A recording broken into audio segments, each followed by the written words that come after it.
learn about how these scholarships are available and how you can access them. If someone is joining, let me see. It's a rainy day, so outside we have a lot of people running, jumping, shouting, and we'll probably have to get used to that. If you're here and you don't want to talk, it's fine. I'm gonna say hi to you anyway. I'm not gonna call your name out loud, but I'm gonna say hi. I'm gonna use your initials, hello AO and hello IA, and I believe more people are going to join us soon. Okay, so the Scholarship Information Hangout, what we do is to empower Africans to study abroad within their means, with purpose, scholarship, or on a budget. The idea is that for your scholarship preparation, you need to understand that having a budget is important, but there are also scholarships that you can benefit from. So this is our free session that will talk about Erasmus scholarship, Canadian scholarships, Swiss scholarships. So today's goal is we're going to learn about winning scholarships, funding preparation, and how I can help you to make it happen. So I'm Love, and I'm a study abroad financial advisor.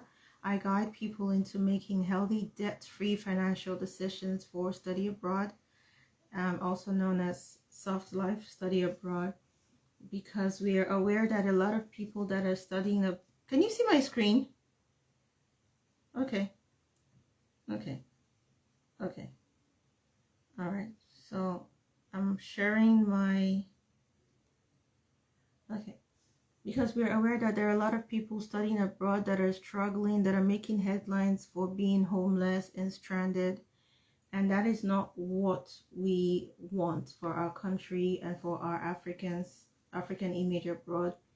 So being able to plan or understanding that there are scholarships available for you is very important. So I guide people into making healthy, debt-free financial decisions for study abroad.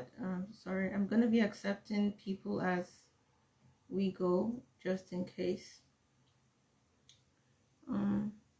I guide people into making healthy, debt-free financial decisions for study abroad. How do I keep coming here? So I'm just going to close this so I don't go back there. So our icebreaker, type your name and dream country in the chat. Not this chat, let's use the WhatsApp chat. So, because this chat. Type your name and dream country in the chat.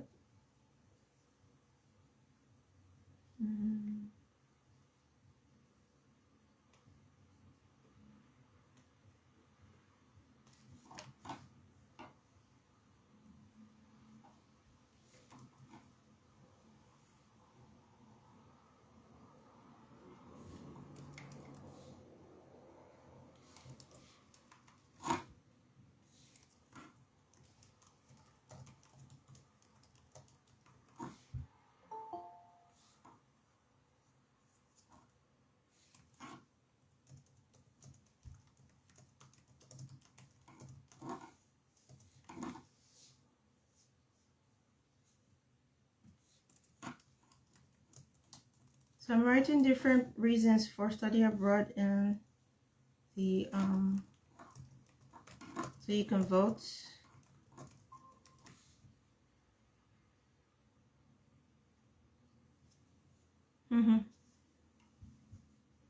Okay, someone's at the door.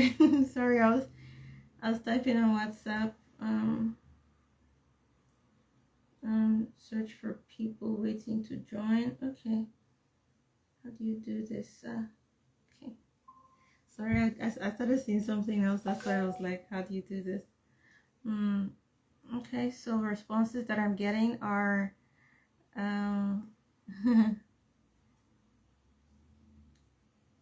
okay, USA, Canada, Australia.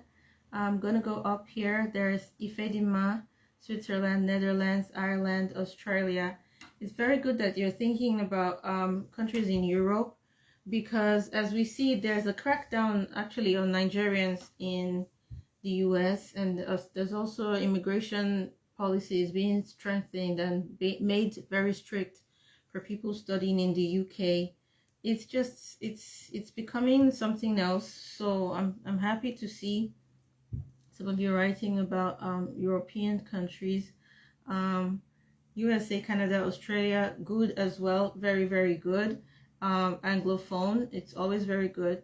And one thing I want to say, because this is a scholarship session, is that in life, when you're competing, it's good to have faith and go to a place where, even though there are many giants, you will be Joshua and Caleb and you will say, we can take them. Also, in life, it's good to go to a place where you know that all of the players are not very strong and you're going to be one of the strongest players, and that is studying in Europe. I'm going to explain later. Now, being English speaking, that is Anglophone, and going to a country where everybody speaks English and everybody wants to go to, and everybody's applying for a scholarship there, you already know that your chances are like slim. You have to work twice as hard to get those scholarships.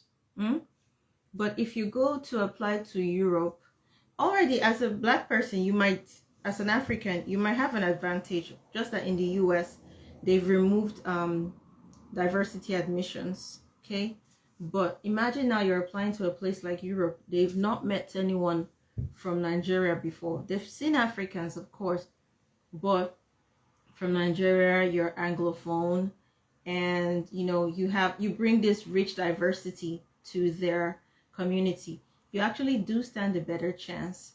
And let's talk about all of this later, because I was already delving into other topics, but let's focus on making I was always delving into making money. But let's focus on scholarships. So please, if you can see my screen, if you can't see my screen, let me know. Move on to the next. Thank you for all joining in with the icebreaker. This is most times when people do free hangouts, it's about to sell something at the end, but I'm not about to sell something, so let's just get this over with. You already know the ways that you can work with us.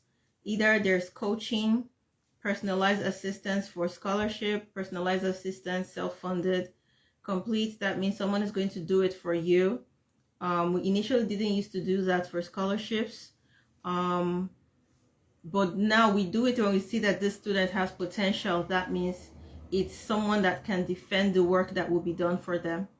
So document drafting and review, if you don't want someone to use AI, because AI is now being massively detected by admissions committees.